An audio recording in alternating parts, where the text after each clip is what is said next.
मालिक का प्यार, उसकी मोहब्बत, उसके पर उपकार, एक जन्म तो क्या इंसान लाखों जन्म ले ले, रोम रोम जुबा हो जाए, अपने अल्लाह, अपने वाहिगुरु, अपने राम, अपने सतगुरु मौला का ऋण चुकाया नहीं जा सकता। वो लाइफ, वो जिंदगी क्या जिंदगी थी, जिसमें गम ही गम, दुख ही दुख, चिंताएं ही चिंताएं, परेशानियां, और ये जिंदगी लाजवाब। उस अल्लाह वाहिगुरु राम से जब जुड़े, अपने सतगुरु मौला से, तो कैसे ऋण चुकाए कोई, कैसे परोपकार गाए जाएं, जिन्होंने खाक को कोहिनूर से भी बढ़ के दर्जा दे दिया, जिन्होंने फर्श को अर्श कर दिया, जिन्होंने राई को ऐसा पहाड़ बना दिया जिसकी और छोर कोई किनारा किसी को मिलता ही नहीं। ऐसा रहमो करम, ऐसा परोपकार मुर्शिद कामिल का कैसे वर्णन करें। और जो सच्चा इंसान होता है, जिसके अंदर सच्ची भावना होती है, जिसके अंदर इंसानियत होती है, वो कभी भी अपने ऊपर किए गए उपकार को नहीं भूलता। परोपकार तो दूर की बात है। हमारे सभ्यता में नमक हलाली और नमक हरामी दो बहुत बड़ी चीजें हैं। नमक हराम करना इंसान की कुलों का खात्मा होता है। समझ लीजिए, मन माया की वजह से, काल की वजह से इंसान भूल जाता है दयाल की रहमत को, भूल जाता है किए गए परोपकारों को, अपनी हेंकड़ी, अपनी खुदी, अपने अहंकार में घूमता है। आपको कई बार बात सुनाई, बात पे बात आ गई, आज भी सुनाते हैं। एक बार एक चोर, ऐसा वैसा नहीं, बड़ा ही शातिर चोर, बहुत सारे राज्यों में चोरी करता था। तब राजा महाराजाओं के राज होते थे। चोरी करता था, क्या मजाल कोई पकड़ पाए। तो बहुत बड़े शाहूकार के घर उसने चोरी की। सुबह पता चला, लोगों ने बताया आपके सेंध लग गई, दीवार का वो हिस्सा तोड़ दिया, शोर मच गया।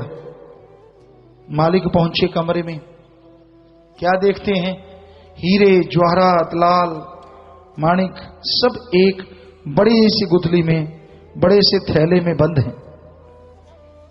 हैरान रह गए, दीवार टूटी पड़ी है, चोर यहां पे आया भी है, माजरा क्या है, लेके कुछ भी नहीं गया, चलो देखते हैं। उन्होंने वो थैला उठाया, नीचे एक पर्ची मिली कागज की, उस पे लिखा था, मैं वो शातिर चोर हूं जिससे आज तक कोई पकड़ नहीं पाया, पर जैसे मैंने आपके घर में सेंध लगाई, मेरी भूख जाग आई। मैंने निगाह मारी तो आपके इस कमरे में एक मर्तमान के बीच में, एक डिब्बे के अंदर यूं लगा जैसे देसी चीनी हो, बूरा चीनी हो, देसी खांड कहते हैं।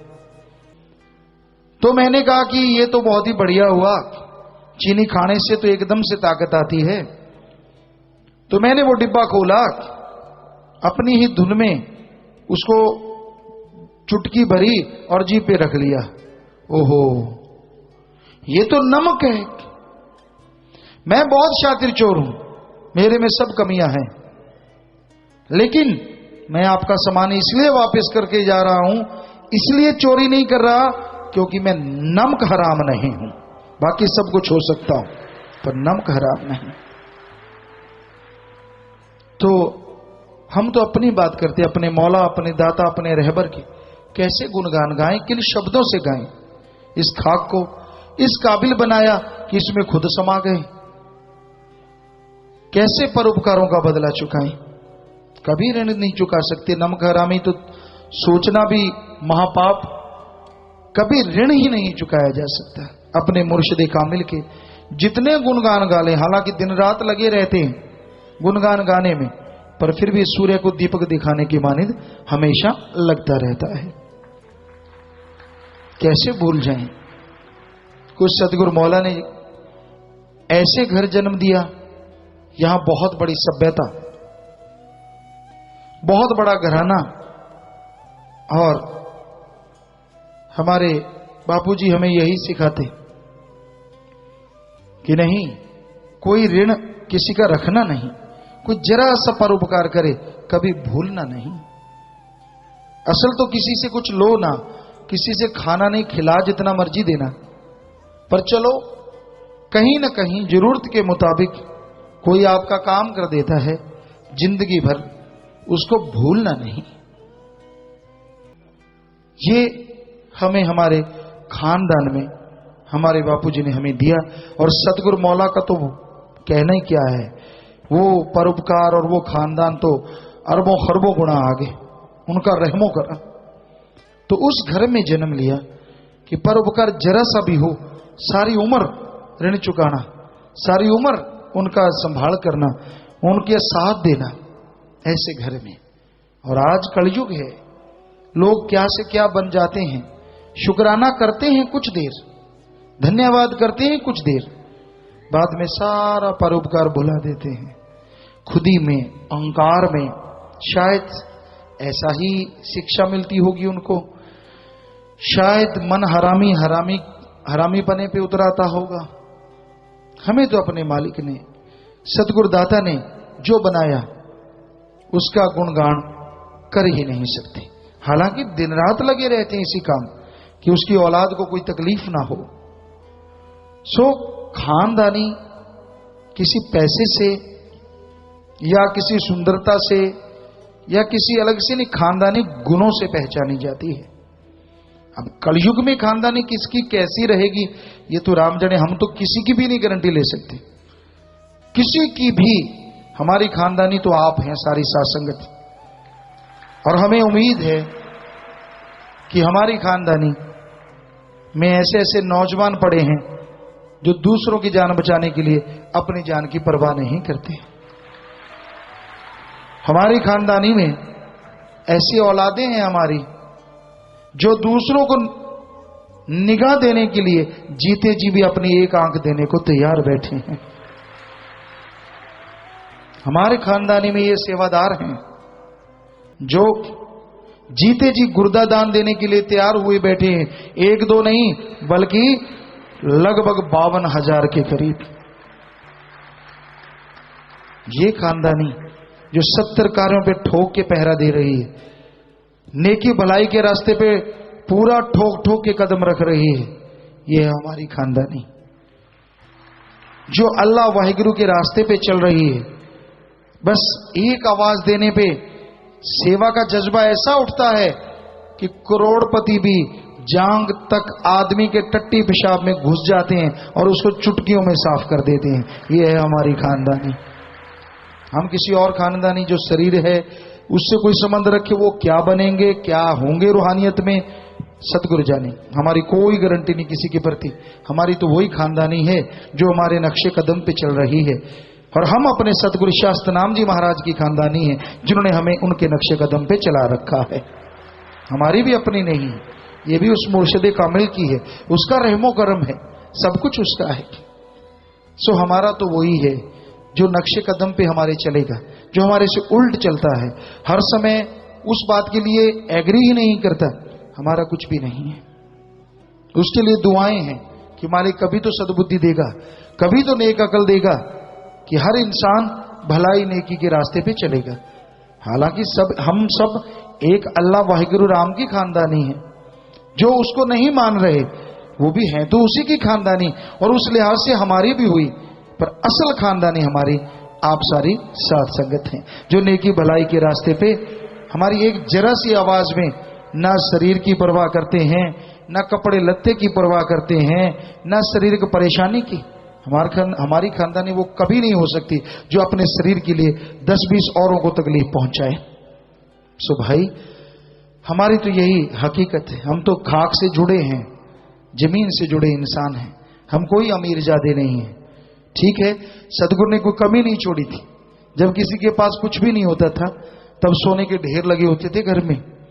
बेपरवाह जी ने बड़ा बख्शा था। क्या 1960 उससे पहले आम इलाके में सबसे पहले ट्रैक्टर वहीं आया, हर चीज पहले उसी घर में आया करती थी जिसमें सतगुरु ने जन्म दिया। लेकिन फिर भी हम तो जमीन से जुड़े हैं, जमीन से, धरती से, अपना काम आप करते हैं। जिनको लगता है हमारे नौकर चाकर हैं वो सासंगत के काम में लगे हुए हैं। हमारा कोई नौकर चाकर नहीं है, हम तो आपके नौकरों के भी नौकर हैं, 100% आपके नौकरों के भी नौकर हैं।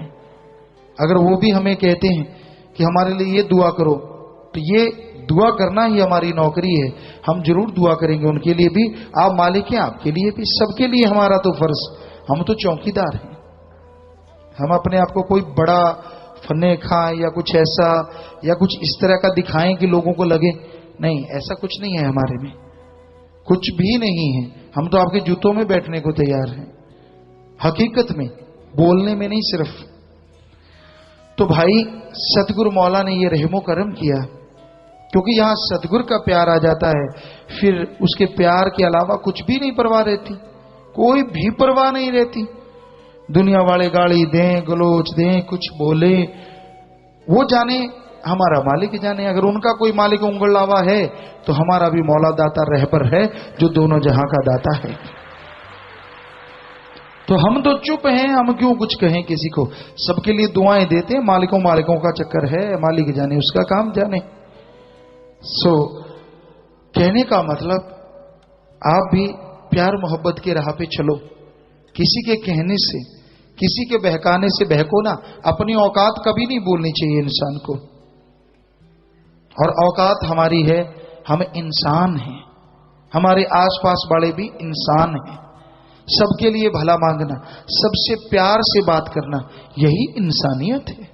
अहंकार, घमंड, उसमें चूर रहना, एक दिन ऐसी हाल आएगी, चारपाई पे लेटेंगे ऐसे लोग, हिलने जुलने का नाम नहीं होगा, टट्टी पेशाब वहीं होगा।